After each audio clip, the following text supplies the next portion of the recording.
Hello Slayer, today we're going to challenge the Speed Climber achievement. This is a very special episode. Not only is it the last episode of Slayer the Spire, it is also the first ever episode without any cuts. Starting off with the abandoned run glitch. When we get the curse of the bell, we can click on abandoned run and then click ESC on your keyboard twice to get rid of the curse card. So every time you enter a new floor, before you click on anything yet, know which path you're going to take. Since we want to get through the game as quickly as possible, I'm going to try to avoid any elite fights as much as possible. The first level is actually the same as usual, since the only cards we have are the starting cards. I'm very happy with the relics I got from the curse of the bell. Always good to have more HP, and now all my power cards will be upgraded, and now I can gain strengths at a resting site. Pick the question mark. Remember, we want to avoid fighting as much as possible. So the worst case a question mark can be is another fight, but if you pick a fight, it's definitely a fight. Unfortunately, this question mark is a fight. I really wish I had that relic where it's guaranteed you will not have a fight during the question marks. The second fight is not really much more difficult than the first one. Just get through it like usual. Now, when it's time to add a card, it's better that we just don't add cards we don't need. I feel like we really don't need any of these three cards. Maybe a war card could be helpful, but I feel like that's just going to take extra time to play the card because then we have an extra choice to make. At the resting site, I'm going to use lift to gain strength, of course. Usually I would just upgrade my cards, but now that we have the strength relic, might as well. I don't want to get the curse cards because it's just going to make me do less damage the following turn, which is going to slow me down. However, I think it would be a good idea to get that card if the following icon on your map is a shop and you can just remove the card right away after you get it. I feel like maybe a permanent would have been a better option, but it's too late to change my mind now. In this one, I did absolutely no save scumming just in case they count the extra few seconds it takes to go back to the menu. And I would really hate to miss the achievement by like 1 second or something, you know. Dodging the elite, of course, going for the question mark. No, we don't want any defense, so let's just ignore it. I've actually never got that event before, so I'm actually really curious if there's like a follow-up event after you store the card, but too bad we don't get to see it this run. I really try to be as aggressive as possible, meaning prioritize putting the attacks over defense. Putting defense card will take time for the extra animation, and I feel like I have enough HP to tank through it, so I'm just not going to defend. Unfortunately, we were not able to finish it off the previous turn, so we have to wait for the split. And this time I'm not going to take any additional cards either, so like I mentioned, defense will slow us down, so no defense, and the two attack cards are both cards that requires decision making, which can potentially take up extra time. My strategy here is just to spam all my attacks with minimal thinking. There are some basic precedents to follow, such as playing bash before any other attack cards and then playing twin strike before strike for now. Now that we got the sword boomerang, I will even prioritize the sword boomerang before twin strike. In these types of levels where there's spinning monsters with low HP, sword boomerang is so awesome here. Even though I am playing on fast mode, but I feel like the animations are still kind of slow. Oh, I should not have played bash over there because we could just finish them off in that turn by playing 2 strikes instead of bash. See, now we have to waste an extra turn just to defeat the guy with 3 HP. And I got super lucky that the best card ever just spawned. Whirlwind is very important in this challenge because basically you can deal the same damage to multiple monsters by playing only 1 card. So it's much faster than playing 3 strikes. It sucks I started off with 2 defense cards, so I can't even play the clash. I should have just not played the extra defense card. I don't know why I did. That was a pure waste of time since the boss wasn't even attacking at that turn, and I'm not really sure why this boss is doing 42 damage at Ascension 0. I thought it would be like about 30 damage at most, and I had no choice but to take it because I had no defense cards. But now that I do have defense cards, I am going to play it for the sake of playing clash. So in total, I will only lose 1 HP here. I probably should have used 1-up potions, but I think I just wanted to save time or I forgot. Sword boomerang is also very good for single enemies with lots of HP because it's basically just playing strikes 3 times without 3 times the cost. Again, I'm just going to take the loss of the HP here. I think I do have enough to just tank through the entire fight. Since this is Ascension 0, we can just heal to full health after this anyways. And here I should have played the defense and then play Clash instead of Whirlwind, since I only had 1 energy, so Whirlwind was basically just like a strike, but oh well. I block here just in case I don't get any more defense cards on my next turn. If I didn't block, I will only have like 3 HP. And luckily we were able to draw 2 attack cards to finish off the boss here, because as you can see, I really cannot survive for another turn. And for the cards, I'm going to pick Limit Break, of course, since we're going to be spamming attacks. Strength is going to be very important. I really hesitated here. I wasn't too sure what to pick. Honestly, all of them look pretty good, but I feel like I just really need that extra energy since I just barely survived Act 1 spots and Act 2 will get much harder. First, take a few seconds to decide which route I'm going to go with. Thank goodness there's a route that dodges all the elites, so I'm going to go with that one. What's even better is that there's a spam of question marks. Since you're starting with 2 strengths, limit break will work right away. These birds are super annoying because you need to attack each of them at least 3 times. So that's like at least 9 strikes. If you don't have any other cards like Whirlwind. But thankfully I do have Whirlwind. And I don't even know why I'm hesitating over here. I really should be playing Whirlwind right away because that will get the birds to stop flying and it will actually finish off the first 2 birds. I think I actually miscalculated thinking the second bird will somehow survive Whirlwind. So that's why I played Bash on it. But it was unnecessary. Anyways, with the first 2 birds gone, the last bird is very easy to finish off. The fruit juice is a very good potion and we can just drink it right away. And Flex is a good card since, as mentioned before, strength is important to us. Let's pick the question mark, and I didn't want to waste this node, so I just chose to buy a potion. The next question mark is a monster. Oh, bummer. This one is quite annoying because I have so much blocks. I'm so glad I picked the Broken Crown to get the extra energy so we can deal extra damage with the Whirlwind. When we get Flex and Limit Break in 1 turn, make sure to play Flex before Limit Break to maximize how much strength we're going to gain. Luckily, the monster is not adding any more blocks this turn, so we can just finish it off. So it looks like defense cards are basically just weights, so I'm going to avoid getting them. I'm going to enter the shop since I have a few coins. Of course, get a discount card.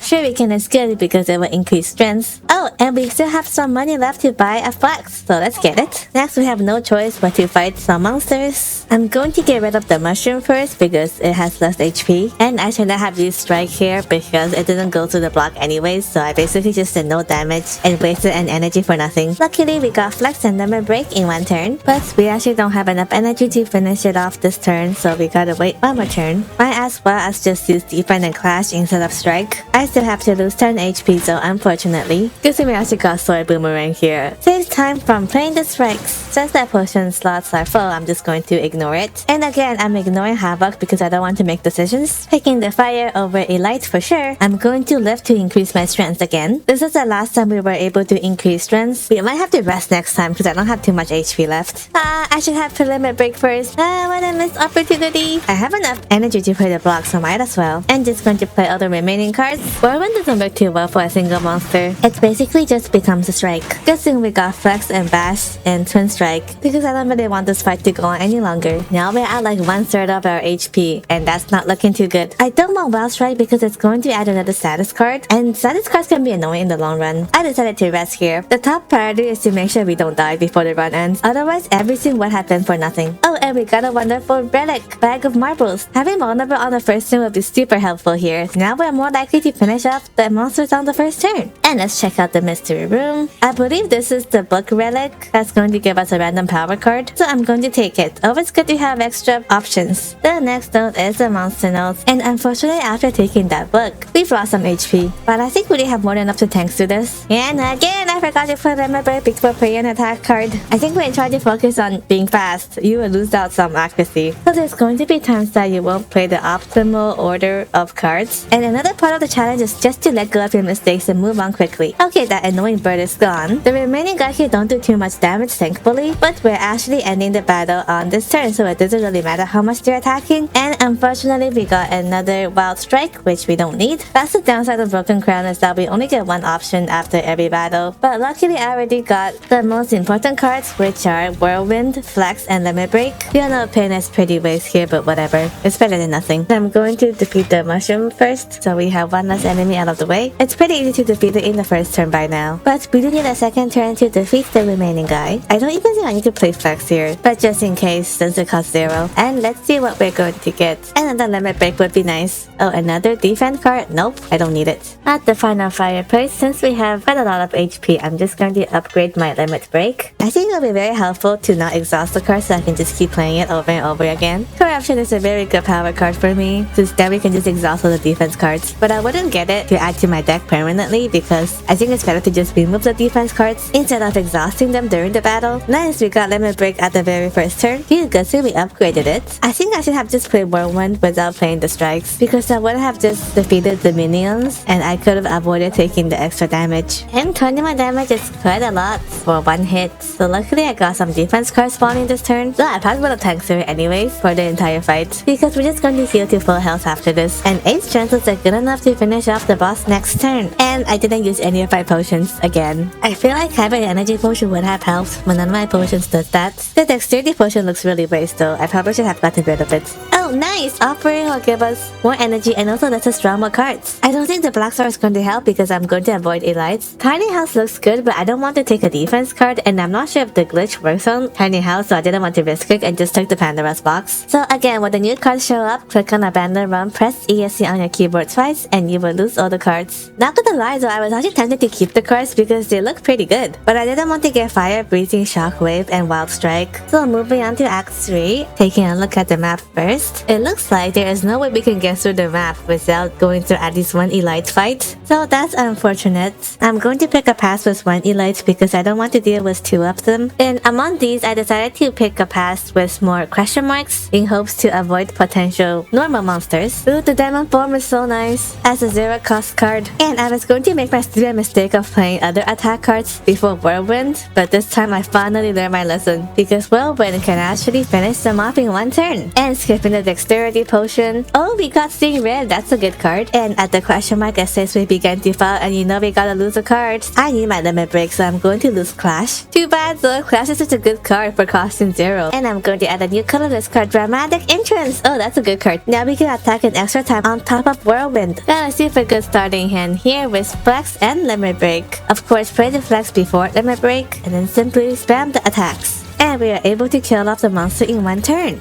Warcry is a good card, but I don't want to make decisions, so skip. Next we encounter 4 monsters, but we got very lucky that we got Flex and Limit Break and Offering in your hand. Offering costs 6 HP, but it's so worth it for Whirlwind. And also, I don't really need to play these extra cards. I could just play Whirlwind over there. I don't even need all the extra strength for how much energy I have. And we got a new colorless potion, which I really should have swapped with my dexterity potion. Next is going to be the first and last elite fight of this run. This one is not so bad because the minions don't have much HP, so it's kind of like a downgraded version of the Act 1 boss. Whirlwind is sufficient to get rid of them on the first turn. Luckily, we drew the Offering and we can make our first turn last even longer. But unfortunately, the boss does have quite a lot of HP, so it's not enough to defeat it this turn. In the next turn, it's going to spawn another minion, but we can basically just ignore the minion since defeating the elite monster is sufficient to win the whole fight. So I'm going to spam all of my attacks on the main monster. This is a special elite boss, so it's going to drop the emerald key, but we don't really need it anyways. Purify is a good card, but I don't really have any cards I want to exhaust since all my defense cards are gone, so I'm just not going to take it. Here's another decision making between Fireplace and a question mark. I'm going with the question mark because there's actually a Fireplace right after it. And I'm really struggling if I should take the relic, but there is a shop coming up and I feel like I would want to buy some stuff from there, so I passed on the offer. At the Smiths, I'm so struggling to decide which card I should upgrade. I just want to upgrade all of them, but I ended up going with Flex because the upgraded version will double the strength you gain. At the treasure box, we got the Courier Relic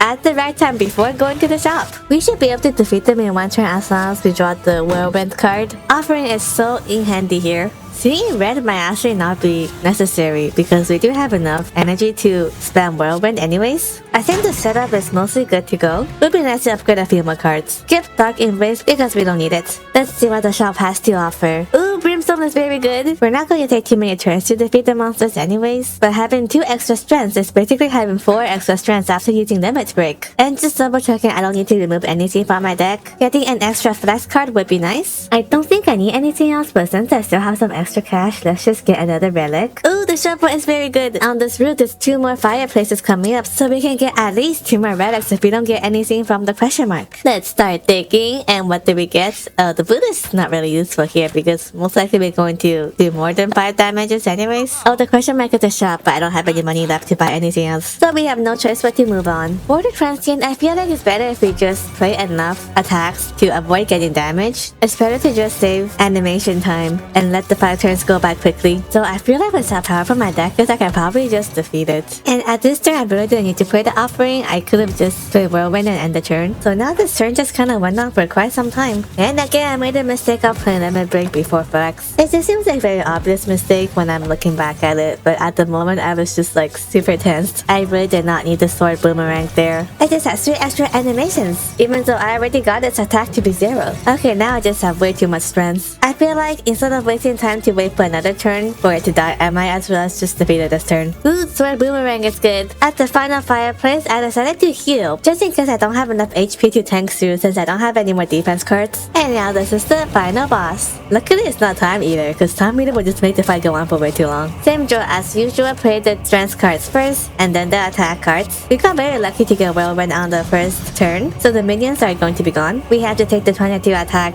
because we healed, so now we have more than enough HP to get through it. Before play any attack cards, use Offering to see if we will draw any more Flux or Limit Breaks. Then play Bash and any other attack card to defeat the first phase. And nothing else to do while it's reviving, so I'm just going to end my turn and let it revive itself. Holy, 44 damage, that is a lot. Good thing I healed in case we don't make it this turn. But luckily, Sword Boomerang spawned, so we can actually finish it off this turn. And this is my final achievement for Slay the Spire.